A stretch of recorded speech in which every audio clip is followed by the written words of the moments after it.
Chapter 5, Company Activities in QuickBooks. This chapter builds upon some of the work that you've completed in previous chapters. You'll learn more about lists and how to manage them in QuickBooks. This lesson is important for the students as they advance in QuickBooks and require more details about how to keep their information organized. In this chapter, you'll learn about managing your lists including customers and suppliers, working with the chart of accounts, including adding accounts, adding fixed assets, and editing and merging accounts and other names in QuickBooks. In previous chapters, you've learned about customers and suppliers.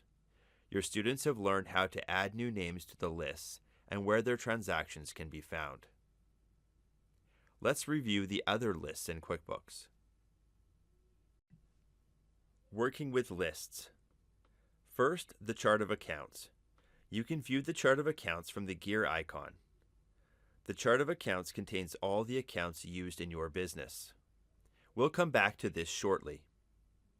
Also under the gear icon is the products and services list, which you've used in a previous chapter to add items that you sell in the business. Below the products and services list, you see the recurring transactions list. This contains a list of scheduled transactions that recur in the business. We'll also talk about these in more detail in an upcoming chapter. Attachments. Attachments store all of the attachments that you've uploaded in QuickBooks on transactions or in name records like customers and suppliers. Also in the gear menu is the currencies list. The currency list displays all the currencies available for use in QuickBooks. In addition to the lists available directly on the gear icon, click All Lists. This will display a secondary set of lists. This menu includes some items that we've already discussed and some new lists. First, you have the Product Categories list. This tracks the categories used on the products and services list. Categories help your students organize what they sell on the products and services list. A common example would be to categorize the products by the brand. Next, you have locations. This feature is only available in QuickBooks Online Plus.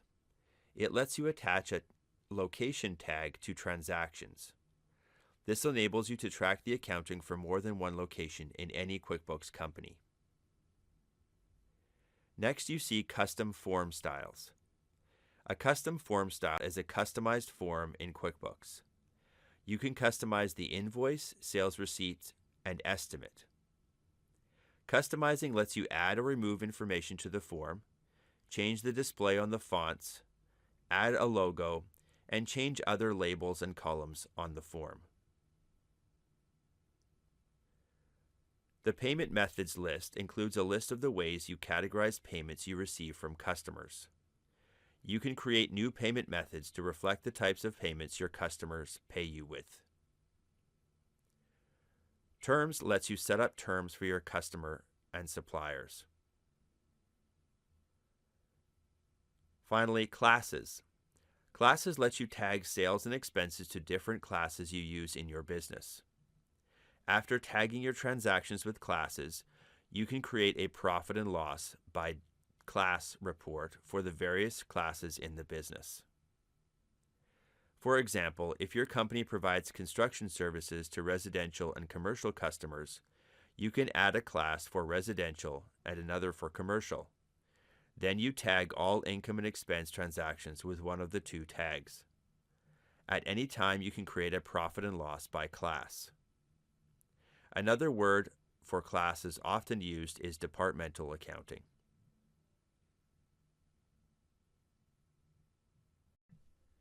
Working with the chart of accounts. Let's review the most important list in more detail. Click the gear icon, and then click Chart of Accounts to display. The chart of accounts includes several columns of information. The first column displayed is the account name. The second column is the type. The type is determined when you set up the account for the first time. The other columns on the chart are determined by you as the user.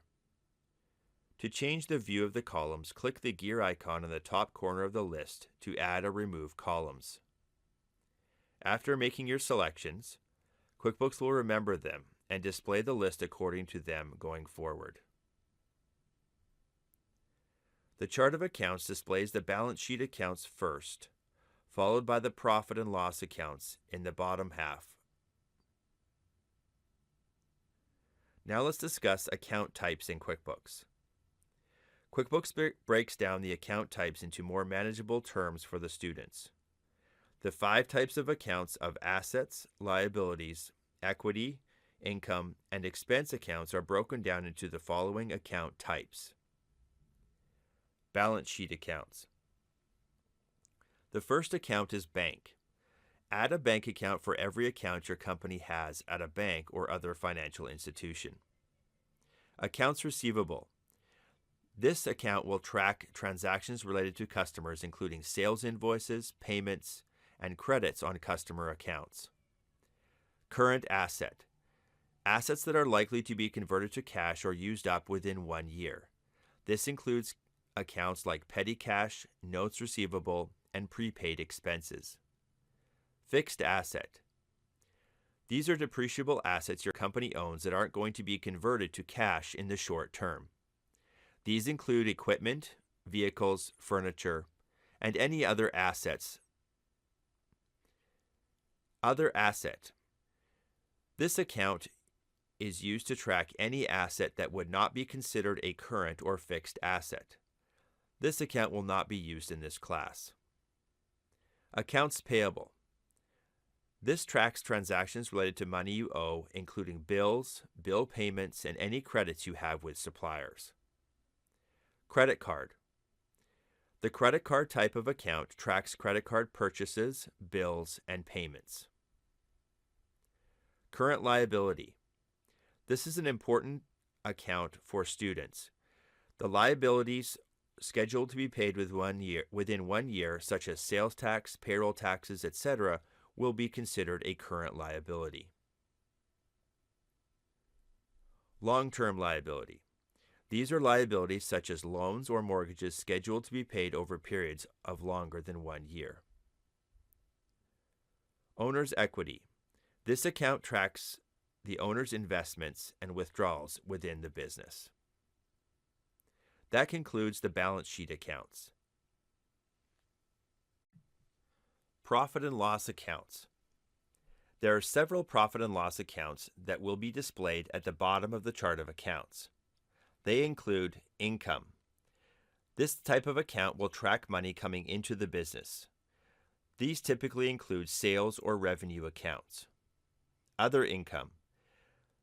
This will track money received for something other than normal business operations, such as interest income. Expense. This account type tracks money going out of the business for expense and purchases. Other expense. This is money spent on expenses other than normal business operations, such as corporate taxes. Cost of goods sold. The cost of goods sold and materials held in inventory and then sold will be tracked in this account. This account can also be used to track cost of sales of non-inventory costs. This may include items like supplies and materials that get used in a job or project. Now that you know that the various QuickBooks account types are, you can create new accounts with your students. Adding bank accounts. To create a new bank account, from the chart of accounts, click New. Then choose the type. Select Bank in this case. Next, choose a detail type. The detail type will correspond to the type of account that you're setting up in the business. This field is required. Next, enter the account name, and then add a description. The description field is optional. A couple of notes about setting up this bank account. First, when setting up balance sheet accounts, including bank accounts, the default tax code and balance fields are optional. The opening balance field is only used if you're setting up your chart of accounts from scratch, and entering an existing balance sheet. It's recommended that you do not use this field and use a transaction to enter the opening balance if necessary. Another note, when you create an account in QuickBooks Online, you will choose a broad account type, such as bank, expense, income, liability, etc. And then you'll select a detail account type. The detail type assigns the account into a subcategory in order to have it appear in the correct place according to the generally accepted accounting principles. Detail types are predefined and cannot be changed by the user. If you cannot find the exact type you're looking for, you will need to select the detail type that is the nearest match. Creating fixed asset accounts. When your company purchases a new fixed asset, you'll record the purchase using a fixed asset account. QuickBooks helps you set up the asset, including accounts to track the cost and the depreciation. To create a fixed asset account, from the chart of accounts, click New. Then choose Property, Plant, and Equipment. Next, you'll choose the detail type. In this example, choose Machinery and Equipment. Next, enter a name for the asset. Then you'll see in the bottom half of the setup window, you'll select the option to track depreciation of this asset.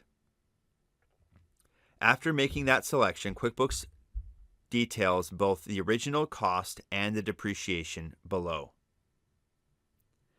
You won't enter anything in the original cost at this point. You'll use a transaction to do that. Finally, click Save and Close to save the asset account. Sometimes students will want to make entries in the original cost or depreciation box. Please avoid that, as QuickBooks does not know the offsetting entry at this point. You'll use a transaction form to make a purchase and a journal entry to do any depreciation at a later time. Loan accounts. Another common type of account in QuickBooks is a loan account. If you make monthly installment payments on a long-term loan, you can keep track of the balance of your loan in QuickBooks and have your monthly payments deducted from your loan principal. When you owe money to a bank or another lending institution, the amount of the loan is the liability for the company. You can track a loan in QuickBooks by setting up a liability account for it. To create a loan account, provided for example by the supplier of the equipment that you just purchased, go to the chart of accounts and then click New. Choose Long-Term Liabilities under the category type. Choose Bank Loan under the detail type. Then enter the name of the loan account. Finally, click Save and Close. Once again, do not put a balance in this window. You'll do the balance entry on a transaction form. Now let's review how to purchase a fixed asset and record the loan all in one transaction. Now that you've set up the necessary asset accounts and loan accounts for the equipment that you're purchasing, you can go ahead and make the purchase transaction. You can make the purchase using a bill, a check, or an expense transaction. Each transaction will be entered in the same way, regardless of the type. In this purchase transaction, you'll learn how to record both the purchase of the asset and the bank loan. Entering the purchase using this method will add a balance to the fixed asset account, the bank loan account, and will record any sales tax incurred on the purchase of the fixed asset. In this example, let's use a check. Click the Create menu and then click Check. Enter the name of the supplier and the date of the purchase. In the Account Details section, enter the original cost account of the asset you're purchasing. This will be a sub-account of the fixed asset that we just created.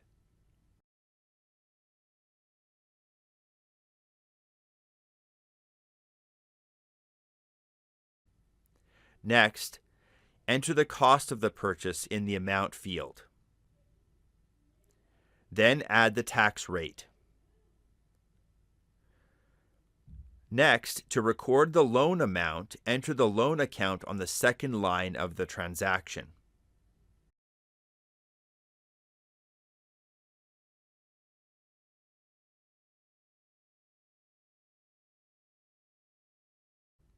Then enter the amount as a negative amount to reduce the amount to be paid.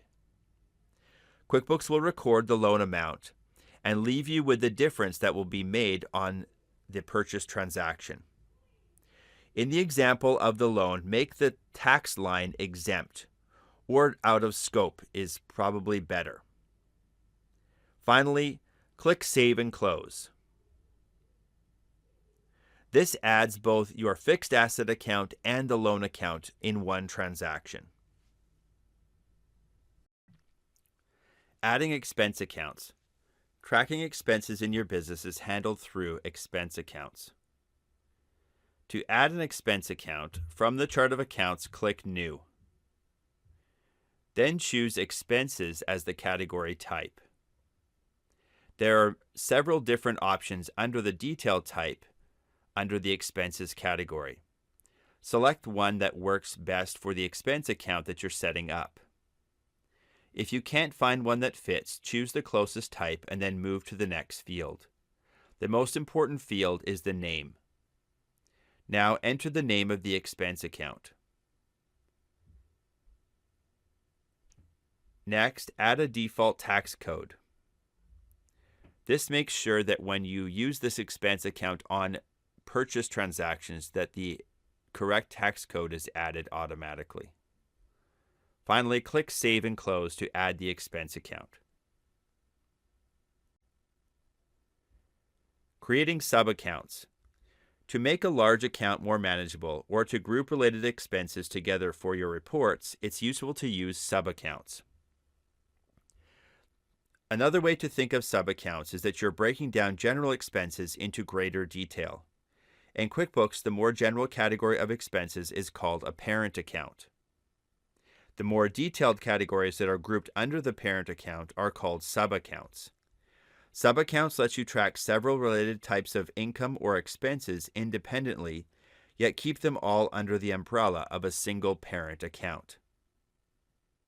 For example, if your business has substantial advertising expenses, you might decide to divide your advertising expense account into several sub-accounts, such as direct mail, SEO, Facebook ads, and Google AdWords.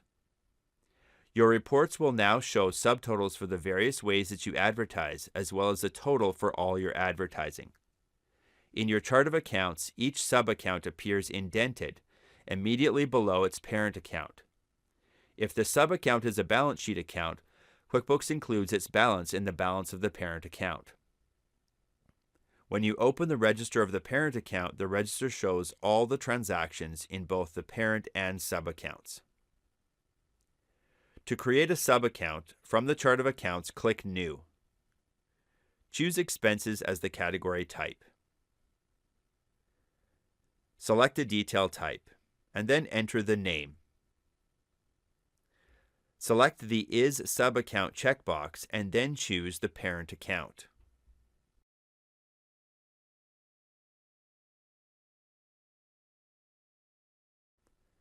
Finally, add a default tax code, and then click Save and Close to add a sub-account.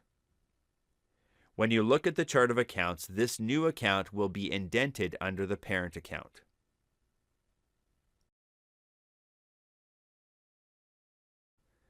Account numbers. Account numbers are not enabled by default in QuickBooks. If you want the students to use account numbers, they can be enabled in the company settings. To do this, click the gear icon, and then click Account and Settings. Click Advanced, and then click Chart of Accounts. In this category, you'll select the option Enable Account Numbers, and then click Save. This does not turn on an account number for every account. You must manually go into each account and add an account number for the specific account. Editing, merging, and deleting list entries. You can edit names like customers, suppliers, and employees when you select the appropriate list from the left-hand navigation bar. Display the list that contains the entry you want to edit. Click the name or list entry. Click Edit. Now edit the information shown for the entry. Merging list entries.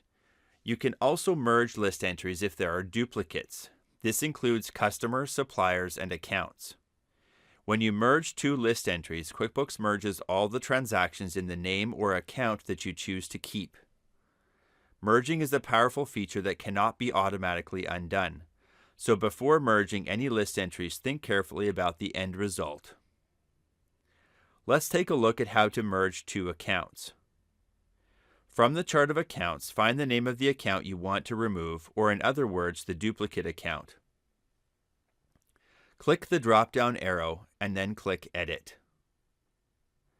Edit the name of the account to be the exact name of the account that you want to merge into.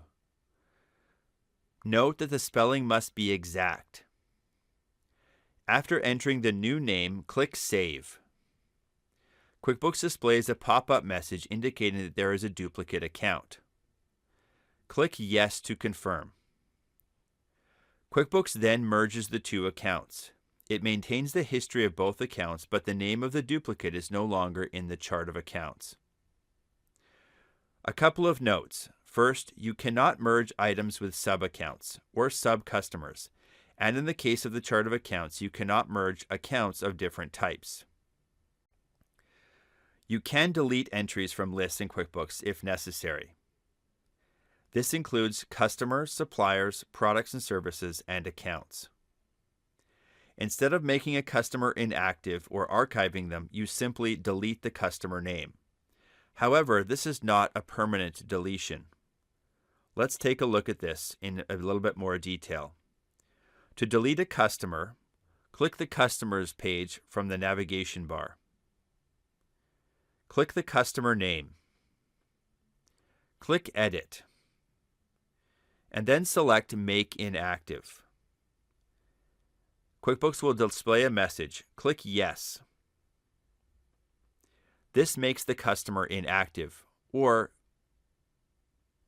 deletes it for all intents and purposes. At any time, you can make the customer active again by going to the Sales page and clicking Customers. On the Customer Center, click the gear icon on the list and select Include Inactive. QuickBooks displays both active and inactive customers. Select the customer and change their status from inactive to active.